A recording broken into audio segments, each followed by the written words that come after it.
Welcome to one TV doctor special కార్యక్రమానికి స్వాగతం. ఈ రోజు మనతో పాటు ఉన్నారు robotic neurologist, kidney transplant surgeon, ప్రపంచ రికార్డుల గ్రహీత డాక్టర్ కమ్మెల శ్రీధర్ గారు మనతో పాటు ఉన్నారు. వారితో మాట్లాడి మరిన్ని విషయాలు తెలుసుకుందాం. నమస్కారం డాక్టర్ గారు. నమస్కారం డాక్టర్ గారు, అంటే ఈ రోజుల్లో మనం కిడ్నీకి సంబంధించింది కానీ ఏదైనా కానీ చాలా సమస్యలతో బాధపడుతూ ఉన్నారు కదా. వాళ్ళతో అంటే వాళ్ళకి మీతోని సమస్యలకి పరిష్కారం తెలుసుకుందామని ఈ రోజు మనం ఈ కార్యక్రమం స్టార్ట్ చేసాము. సో ఏంటంటే అంటే రేవ్ పార్టీలో ఎక్కువగా కొకైన్ సర్వే చేస్తారు కదా, అంటే వాటి గురించి ఏమని చెప్తారా వాళ్ళకి? అంటే అలాంటి వాటి వల్ల ఎలాంటి ప్రమాదాలు జరగవచ్చు అంటారు? మంచి ప్రశ్న అమ్మ. ఎందుకంటే రేవ్ పార్టీస్ అంటే ఏంటి, నార్మల్గా ఉండే పార్టీలు కంటే దానికి స్పెషాలిటీ ఏంటి అనేది మనం తెలుసుకోవాలి. ముఖ్యంగా అందులో డ్రగ్స్ తీసుకోవడం అనేది కామన్. ఎందుకంటే స్టార్టింగ్లో నార్మల్గానే ఉండొచ్చు, డీజే ఉంటుంది, మ్యూజిక్ ఉంటుంది, తర్వాత ఆల్కహాల్ సర్వ్ చేయొచ్చు, విచ్ ఇస్ కామన్. కానీ సడన్గా ఎవ్రీ అవర్ యాక్టివిటీ చేంజ్ అవుతుందండి. ఆ చేంజ్ అయ్యే దాంట్లో కేవలం మెంబర్స్ మాత్రమే తెలిసే విధంగా వాళ్ళు డ్రగ్స్ సప్లై చేస్తుంటారు. చేసిన ఒక 5 మినిట్లో అందరూ ఇంజెస్ట్ చేసినాక తర్వాత మళ్ళీ మామూలుగా పార్టీ ఉంటుంది. అంటే ఇదంతా ఒక క్లోజ్డ్ గ్రూప్. వాళ్ళు బయట వాళ్ళకి తెలియకుండా ఎలా సర్వ్ చేస్తారనేది కూడా వాళ్ళకు వచ్చే కోడ్ ద్వారా తెలుసుకోవాలి తప్పితే ఇది విశృంఖలంగా అందరికీ తెలిసే విధంగా బాహాటంగా చేసే విషయం కాదు. ఇక్కడ చూద్దాం. ఇది కోకేన్ యొక్క పదార్థం ఎలా ఉంటుంది అంటే అది కొన్ని గడ్డల్లాగా ఉండొచ్చు. ఉదాహరణ చూస్తే అది చక్కెర గడ్డల్లాగా ఉంటుంది, మరికొన్ని చూస్తుంటే పౌడర్లాగా ఉంటుంది, కొన్ని వైట్ పౌడర్స్ ఉంటాయి, కొన్ని బ్రౌన్ పౌడర్స్ ఉంటాయి. కాబట్టి ఏది సర్వ్ చేస్తున్నారు, ఆ రోజు ఎటువంటి మెటీరియల్ వచ్చింది అనే విషయం వాళ్ళకి మాత్రమే తెలుసు, అది రహస్యం. అయితే ముఖ్యంగా కోకేన్ అనేది బాగా ప్యూరిఫైడ్ ప్రిపరేషన్, వైట్ పౌడర్లా ఉంటుందండి. అయితే దాన్ని ఎంత తీసుకుంటే వాళ్ళకి కిక్ వస్తుంది అంటే 1 గ్రామ్. 1 గ్రామ్ చాలా చిన్నదండి, అంత సూక్ష్మమైనది కొలవడం చాలా కష్టం. కానీ వాళ్ళకి చిన్న చిన్న ప్యాకెట్లు సర్వ్ చేస్తుంటారు. వాళ్ళు అలవాటు పడ్డ వాళ్ళు కాబట్టి వాళ్ళు తట్టుకుంటుండొచ్చు. కానీ 1 గ్రామ్ తీసుకునేవాడు కనుక 2 గ్రామ్ తీసుకుంటే చనిపోతాడు, అంతకంటే తక్కువ తీసుకుంటే కిక్ రాదు. ఈ రెండింటి మధ్యలో ఆ బ్యాలెన్స్ కానీ చాలా కష్టమైన విషయం. అయినా సరే ఆ ఇచ్చేవాళ్ళు, ఆ తీసుకునేవాళ్ళు, వాళ్ళ నమ్మకం, వాళ్ళ కోహోట్ అంటారు దాన్ని, ఆ సీక్రెట్ గ్రూప్. వాళ్ళు తీసుకునే దాంట్లో 4-5 రకాలుగా తీసుకోవచ్చండి. ఒకటి పాలను నమిలినట్టు నమలొచ్చు, ఆ తర్వాత కొంతమంది నస్యం పీల్చినట్టు పీలుస్తారు, కొంతమంది ఇంజక్షన్ రూపంలో తీసుకుంటారు. వాళ్ళ అలవాటుని బట్టి, వాళ్ళకు వస్తున్నటువంటి ఫీచర్స్ని బట్టి ఎంత ఫాస్ట్గా కిక్ రావాలనేది. ఇక్కడ చూడండి, ఇది వైట్ పౌడర్, ఇది కోకేన్. ఈ కోకేన్ కనుక నాలుక మీద పెట్టుకున్నా సరే కొద్దిగా మత్తు వస్తుంది. అసలు ఎందుకు కోకేన్ తీసుకుంటున్నారు, ఎందుకు అసలు ఈ పార్టీలో ఇటువంటి మాదక ద్రవ్యాలు తీసుకోవాల్సిన అవసరం ఉంది, దానివల్ల ఏంటి వాళ్ళు చూసిన లాభం ఏంటి, వాళ్ళకు వచ్చేటువంటి కొత్త అభిరుచులు కానీ అనుభూతి ఏంటి చూద్దాం. ఇది తీసుకోగానే బ్రెయిన్లో ఉన్నటువంటి ఒక సెంటర్ ఉంటుందండి, హిప్పోకాంపస్ సెంటర్, దాన్ని వెంట్రోలేటరల్ టెగ్మెంటల్ న్యూక్లియస్ అని ఉంటుంది. అది మనకు హాయినిచ్చేటువంటి సెంటర్. ఆ సెంటర్ స్టిమ్యులేట్ అయిందంటే ఒక్కసారిగా యూఫోరియా వస్తుంది. అంటే మనం ఆకాశంలో విహరిస్తున్నట్టు, మన స్వర్గంలో ఉన్నట్టు, చుట్టుపక్కల దేవతలు డ్యాన్స్ చేస్తున్నట్టు, అసలు అంతకు మించినటువంటి అనుభూతి జన్మలో కూడా చూడలేదనే ఫీలింగ్ వాళ్ళకి కలుగుతుంది. కానీ కొద్ది నిమిషాల్లోనే వాళ్ళు నిద్రలో జారుకుంటారు. ఆ నిద్రలో జారుకునే విషయం వాళ్ళకి తెలియదు. ఒక 4 to 6 అవర్స్లో మేల్కుంటారండి. అంటే ఈ మొత్తం ఇవన్నీ కూడా 4 to 6 అవర్స్ కంటే మించే ఉంటాయి. 12 గంటల వరకు ఉంటుంది ఈ పార్టీ. కొన్నిసార్లు 2 రోజులు 3 రోజులు కూడా ఉంటుంది. వచ్చిన వాళ్ళు బయటికి పోకుండా వాళ్ళు రికవర్ కాగానే మళ్ళీ ఇంకో యాక్టివిటీ అలా చేస్తుంటారు. ఇక్కడ చూడండి, బ్రౌన్ పౌడర్ ఉంది, దీన్ని హెరాయిన్ అంటారు. ఈ హెరాయిన్లో మరింత ప్యూరిఫైడ్ ప్రిపరేషన్ ఉంటుంది, చాలా ఫాస్ట్గా ఎక్కుతుంది. ఎలా తీసుకోవాలి, మెజారిటీ ఏం చేస్తున్నారు, దాన్ని నశ్యం పీల్చినట్టు పీలుస్తున్నారండి. ముక్కు నుంచి డైరెక్ట్గా బ్రెయిన్కి చేరుకునే అవకాశం ఉంటుంది. ఎందుకంటే ముక్కులో ఉన్న నర్వ్స్ కానీ, బ్లడ్ సప్లై కానీ డైరెక్ట్గా కింద ఉన్నటువంటి ఆల్ఫాక్టివ్ లోబ్ అని ఉంటుంది, ఆ స్మెల్ కానీ, ఆ తర్వాత మెయిన్గా హిప్పోకాంపల్ గైరస్ అనే దానికి చేరుకుంటుంది. చేరుకున్న తర్వాత మొత్తం బ్రెయిన్ అంతా కూడా ఒక దావానలాగా యాక్టివిటీ స్టార్ట్ అవుతుంది. ఒక్కసారిగా వాళ్ళకి లైట్నింగ్ స్పీడ్ తోటి ఆ హాయి కలుగుతుంది. ఆ హాయి కోసం వాళ్ళు అరువులు చేస్తుంటారు. ఇందులో ఫస్ట్ డోస్ అడిక్షన్ ఉంది. అంటే ఒకసారి మనం తీసుకున్నాం అనుకోండి తెలియక, ఆ తర్వాత నెక్స్ట్ డే నుంచి వాళ్ళకి అదే అడిక్షన్, అదే క్రేవింగ్, దానికోసం ఎంత దిగజారాలన్నా సరే వెనకాడకపోవడం. ఇవన్నీ చూస్తుంటే కోకేన్లో ఎక్కువ మంది వాళ్ళ కస్టమర్స్ కావాలని. ఎందుకంటే ఒకసారి కనుక తెలియకనో, పొరపాటు వల్లనో, లేక అవగాహన లేకనో, లేక ఎక్స్పెరిమెంటేషన్ అనుకొని అలా చేస్తే నెక్స్ట్ డే వాళ్ళు కస్టమర్గా మారుతారు. వాళ్ళ జీవితం అంతా కూడా దానికోసమే పణంగా పెట్టి మరీ ప్రయత్నిస్తుంటారు. ఇక్కడ చూడండి, తీసుకునే పద్ధతిలో ఇది ఒక రూపాయి నోట్ని కానీ ఏదో ఒక కరెన్సీ నోట్ని అట్లా రౌండ్ చుట్టి దాని ద్వారా పీలుస్తుంటారు. పీల్చిన తర్వాత ఆ వ్యక్తి నిద్రలోకి ఉన్నాడా, లేకపోతే అతను పడుకున్నాడా, అతని బీపీ ఎలా ఉంది, అతని హార్ట్ రేట్ ఎలా ఉంది, ఈ విషయం ఎవరు తెలియదండి.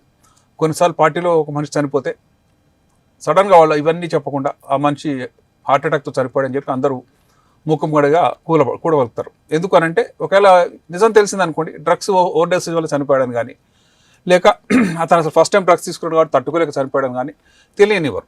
తెలిస్తే కేసు అవుతుంది, వాళ్ళందరూ కూడా బుక్ అవుతారు. కాబట్టి sudden deaths in young adult, ఈ మధ్య హార్ట్ అటాక్ అనేది ఎవరినైనా అంటుంటారు, నిజంగా హార్ట్ అటాక్ కాకపోయినా సరే అలా చెప్పి అతన్ని ఆ దృశ్యం నుంచి తీసేయచ్చు, ఎవరి మీద కేసు రాకుండా కాపాడుకోవచ్చు. కానీ మెజారిటీకి ఏమవుతుంది, ఆ డెత్లో ఏమవుతుందంటే ఒక్కసారి పీల్చడం వల్ల అది కనుక బ్రెయిన్కి చేరుకుంటే కొంత ఫిట్స్ వస్తాయి. ఆ ఫిట్స్ వల్ల ఒక్కసారిగా బ్రెయిన్ అరెస్ట్ అయిపోతుంది, తర్వాత చనిపోతాడు. కొంతమందికి హార్ట్లో ఇర్రెగ్యులర్ రిథమ్, అంటే మనందరికీ 70 నుంచి 80 సార్లు కొట్టుకుంటుంది నిమిషానికి, కానీ వీళ్ళలో 250 నుంచి 300 వరకు కొట్టుకుంటుంది. అంటే పంపింగ్ యాక్షన్ ఏమి ఉండదు, ట్విచ్చింగ్ లాగా ఉంటుంది, వణుకుతున్నట్టుగా ఉంటుంది కార్డియక్ మసిల్. అంటే గుండె కొట్టుకోవడం మానేసి వణుకుతూ ఉంటుంది. ఆ పంపింగ్ యాక్షన్ లేకపోవడం వల్ల చనిపోతారు. ఆ తర్వాత ఇక్కడ చూద్దాం, అబ్బాయిలు కాదు అమ్మాయిలు కూడా చాలామంది ఉంటున్నారండి. ఎందుకు పార్టీలు పాతకాలంలో ఆల్కహాల్ తాగేటప్పుడు అబ్బాయిలు తాగేస్తారనుకున్నాం, అలా తాగేవాళ్ళు చెడ్డోళ్ళు అనుకున్నాం. కానీ ఇప్పుడు తాగనోడే వెధవ అంటున్నారు. ఎందుకంటే అలా అంత యూనిఫామ్గా యూబిక్విటస్గా అందరూ ఆల్కహాల్ తాగేస్తున్నారు. వాళ్ళతో పాటు మళ్ళీ అమ్మాయిలు ఉన్నారు, అమ్మాయిలు కూడా తాగేస్తున్నారు. అసలు అమ్మాయిలు కలిసి కూర్చుంటే ఎవరు ఎక్కువ తాగగలరు, ఎవరు ఎక్కువ తట్టుకోగలంటే అమ్మాయిలు తట్టుకోగలరండి. ఎందుకలా అంటే అమ్మాయి లోపల ఫ్యాట్ కంటెంట్ ఎక్కువ ఉంటుంది కాబట్టి వాళ్ళకి ఎక్కువ తాగినా సరే అంత మత్తు రాదు. ఉదాహరణకు 100 ml తీసుకున్న అబ్బాయికి వచ్చే మత్తు కంటే అమ్మాయి అయితే 200 తీసుకున్న అదే లెవెల్లో ఉంటుంది, 300 తీసుకున్న తట్టుకోగలుగుతుంది, స్ట్రైట్ లైన్ నడవగలుగుతుంది. ఇవన్నీ చూస్తుంటే ఆశ్చర్యం వేస్తుంది. అమ్మాయిలు కనుక తాగడం మొదలు పెడితే వాళ్ళు ఎక్కువగా స్టామినా కలిగిన వాళ్ళు, అది వాళ్ళకి తెలియకపోవచ్చు, కానీ వాళ్ళు కూడా ఈ పార్టీలో చాలా యాక్టివ్గా ఉంటున్నారు. వాళ్ళు ఆల్కహాల్ తీసుకుంటున్నారు, వాళ్ళు కోకేన్ తీసుకుంటున్నారు, వాళ్ళు తట్టుకొని ఎంజాయ్ చేస్తున్నారు. చక్కగా 3 గంటలకు 4 గంటలు వేసి ఇంటికి వెళ్ళిపోతున్నారు. కానీ ఈ సెడేషన్ సమయంలో ఏం జరిగింది అంటే వాళ్ళపైన అకృత్యం జరిగిందా, వాళ్ళు ఇష్టపడే చేశారా, లేక తెలియకుండా ఆ నిద్ర మత్తులో వేరే వాళ్ళు ఎవరైనా పని కానిచ్చారా, దాన్ని మళ్ళీ రికార్డింగ్ చేసుకుని బ్లాక్మెయిల్ చేస్తారా, ఇవన్నీ విషయాలు ఉంటాయండి. ప్రతి మాదక ద్రవ్యం వెనుక ఒక కుట్ర దాగి ఉంటుంది. అసలు తాగించడమే కుట్ర. అది తీసుకున్న తర్వాత చేసే మిగతావన్నీ కూడా అటెండెంట్ కాంప్లికేషన్స్. నేను ఆల్కహాల్ తీసుకున్నాను కానీ నాకు నిద్ర రాకూడదంటే కుదరదు, డ్రగ్స్ తీసుకున్నాను నాకు యూఫోరియా రాకూడదు, నాకు సెడేషన్ రాకూడదని చెప్పలేము. తీసుకుపోయిన వాళ్ళు ఎలాంటి వాళ్ళు, వాళ్ళ ఉద్దేశం ఏంటి, వాళ్ళు ఏ విధంగా మనని బ్లాక్మెయిల్ చేయబోతున్నారు అనేది విషయం చాలా ఇంపార్టెంట్ అండి. ఇక్కడ చూడండి, ఎందుకు ఈ డ్రగ్స్ తీసుకునే వాళ్ళు మనం పట్టుకోలేకపోతున్నాం, ఎందుకు అలా జరుగుతుంది అంటే ఒక బార్ కానీ ఒక కెఫే కానీ అలాంటివి ఏమి ఉండవండి. ఎలా తీసుకుంటారు, కార్ పార్కింగ్లో తీసుకోవచ్చు. ఇది ఎలా ట్రాన్స్ఫర్ చేస్తారు, సిగ్నల్ పాయింట్లో విండో దించేసి మిర్రర్ దించేసి గబుక్కరు ప్యాకెట్ అబ్బాయి లోపలికి వేసాడు, వీళ్ళు డబ్బులు ఇచ్చారో ఏది ఇచ్చారు అంటే ఇవన్నీ కూడా బ్రాడ్ డే లైట్లో ఎవరికి తెలియకుండా జరిగేటువంటి సింపుల్ విషయాలే. మనకు అర్థం కాదండి ఈ అబ్బాయి ఎందుకు తుడుస్తున్నట్టు అద్దం తుడుస్తున్నట్టు ఉంటాడు, కానీ అతను డ్రగ్ పెడ్లర్. ఆ పిల్లలు చిన్న చిన్న పిల్లలు షర్ట్ ప్యాంట్ వేసుకొని నిక్కర్ వేసుకున్న పిల్లలు ఈ పని చేస్తున్నారని తెలిసింది. ఎందుకు చేస్తున్నారు, కోకెన్లో మరి అంత గొప్ప విషయం ఏముంది అంటే ఇవన్నీ కూడా విదేశాల నుంచి వస్తున్నాయి. ముఖ్యంగా పేద కంట్రీస్ అండి, ఆఫ్రికా కానీ, కాంగో, అల్జీరియా, నైజీరియా, చాద్, ఈ వాటిలో ఏంటంటే కోకేన్ పండించడం, అక్కడ పెద్దగా రూల్స్ స్ట్రిక్ట్గా లేకుండా ఆ కోకేన్ 1 ఎకరం పండించడానికి 40,000 రూపాయలు ఖర్చు వస్తే దాన్ని కనుక జాగ్రత్తగా మనం దేశ విదేశాలకు తరలిస్తే 6 కోట్ల వరకు లాభం వస్తుంది. అంతటి లాభం ఏ బిజినెస్లో కూడా లేదండి. కాబట్టి దీంట్లో వందలాది మందిని మీడియేటర్స్ ఉంచుకుంటారు, వాళ్ళకి కూడా చక్కటి రెమ్యునరేషన్ ఇస్తారు, కాబట్టి వాళ్ళు కూడా ఆ రిస్క్ తీసుకోవడం రెడీ అవుతున్నారు. అయితే దీన్ని తీసుకున్న వాళ్ళు ఉదాహరణకు ఒక వ్యక్తి తీసుకోవాలనుకోండి, ఒక బేకింగ్ సోడా పౌడర్ కొంత అవసరం, కొద్దిగా నీళ్లు పోసుకుని కోకేన్ని ఒక డికాక్షన్ తయారు చేస్తారు. డికాక్షన్ కొద్దిగా వేడి చేయాలి, స్పూన్లో చేసేచ్చండి. ఒక స్పూన్ తీసుకొని అందులో కొంత వాటర్ పోసి కోకేనే వేసి దాన్ని కనుక లైటర్తో మరిగించినట్లయితే అది డికాక్షన్ అవుతుంది.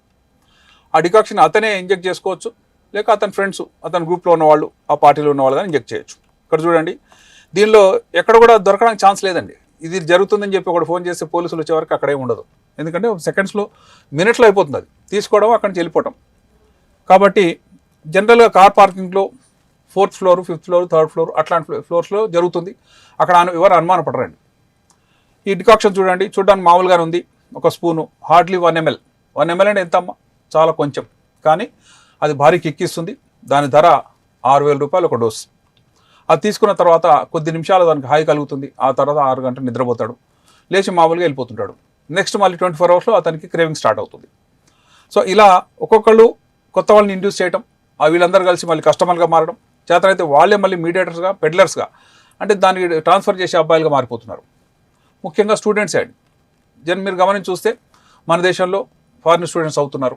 అందరూ అలా అవుతారని చెప్పట్లేదు, కానీ కొంతమంది డబ్బు కాశపడు వాళ్ళ దేశం వచ్చేటప్పుడు కొంత కోకేన్ తీసుకురావటం, ఎన్నో రూల్స్ ఉన్నా సరే అయినా సరే తెగించి మరి తప్పించుకున్నామంటే ఇంత లాభం అవుతుంది మనకు. ఓ 10 లక్షలు వస్తాయంటే రిస్క్ తీసుకోవచ్చు, రకరకాల చోట్ల దాచుకుంటున్నారు. ఇంజెక్ట్ చేసుకోవడము తేలికే అండి, ఎందుకంటే దానికి నరము అవన్నీ అవసరం లేదు. వాళ్ళు చర్మం కింద ఇచ్చినా దాని ఎఫెక్ట్ వచ్చేస్తుంది. బ్లడ్ వెసల్కి ఇస్తే చాలా ఫాస్ట్గా వస్తుంది. కాబట్టి గమనించి చూసినట్లయితే ఒక కోకేన్ అడిక్ట్ చేతి మీద చూస్తే అనేక చోట్ల చిన్న చిన్న పంక్చర్ మార్క్స్ ఉంటాయి. ఇదేంటి ఇట్లా ముగ్గేసినట్టుగా చుక్కలు వేసినట్టుగా ఉందని, అవన్నీ డే టు డే కానీ తీసుకున్నటువంటి డ్రగ్ మార్క్స్. తీసుకున్న తర్వాత ఇంజెక్ట్ చేసుకునేటప్పుడు ఇవి ఇంజెక్షన్స్ ముందు ఉండేవాడిని. మార్ఫిన్ మనందరికీ తెలుసు, అది మాదక ద్రవ్యం. కానీ అదొక డ్రగ్, థెరపటిక్ డ్రగ్. మేము హాస్పిటల్లో వాడేది ముఖ్యంగా బర్న్స్ పేషెంట్స్కి విపరీతమైన నొప్పులు వస్తుంటాయి. ఆ నొప్పులు తట్టుకోలేక కొలాప్స్ అయిపోతుంటారు. కాబట్టి ఆ నొప్పి తగ్గడానికి morphine is a good drug. Fracture అయింది అనుకోండి, చాలా నొప్పి ఉంటుంది, మేము దాన్ని కరెక్ట్ చేయాలన్నా సరే ఆ నొప్పి వస్తుంది కాబట్టి ఆ 15 నిమిషాలకు 20 నిమిషాలకు ఈ మార్ఫిన్ ఇచ్చేవాళ్ళం. కానీ ఆ ఇచ్చిన దాన్ని దొంగిలిస్తూ ఆపరేషన్ థియేటర్లో సిబ్బంది కానీ లేకపోతే పేషెంట్లే కానీ లేకపోతే ఏ విధంగా అయినా సరే బయటికి వెళ్ళిపోవడం మొదలుపెట్టినాయి. అందుకని హాస్పిటల్స్ ఇప్పుడు మార్ఫిన్ వాడట్లేదు. దానికంటే తక్కువవి పెంటాజోసిన్ ఉంది, అవి అడిక్టివ్ డ్రగ్స్ కాదు. కాబట్టి ఈ ఇంజెక్షన్స్ ఇచ్చేది హాస్పిటల్లో జరగట్లేదు. జరిగేదంతా కూడా ఎక్కడో స్ట్రీట్లో జరుగుతున్నాయి, పట్టుకోలేని పరిస్థితులు ఉన్నాయి. ఎవరైనా సరే డ్రగ్తో దొరికితే తప్ప నువ్వు తీసుకుంటావు చెప్పడానికి వీల్లేదండి, ఎందుకంటే అది సెకండ్స్లో జరిగిపోయే ప్రక్రియ. ఎవరు ఎక్కడైనా దాన్ని వేడి చేసుకోవచ్చు. సిగరెట్ తాగడమే పబ్లిక్ ప్లేస్లో తాగకూడదు, కానీ ఇంట్లో తాగొచ్చు, ఆఫీస్లో తాగొచ్చు. వాళ్ళు అవి ఎక్కడైతే స్మోకింగ్ జోన్స్ ఉంటే అక్కడ తాగొచ్చు. అది కోకైన్ తాగుతున్నారా లేదా అని చెక్ చేసే వాళ్ళు కూడా ఎవరు లేరండి. ఓకే డాక్టర్ గారు, అంటే ఈరోజు చూసారు కదండి కొకైన్ వల్ల ఎలాంటి ప్రమాదాలు జరుగుతున్నాయో, మీరు కూడా చాలా జాగ్రత్తగా ఉండండి. సో ఇదండి వాళ్ళ డాక్టర్ స్పెషల్ కార్యక్రమం. మరో కార్యక్రమం మళ్ళీ కలుద్దాం. అంతవరకు నమస్కారం. నమస్కారం.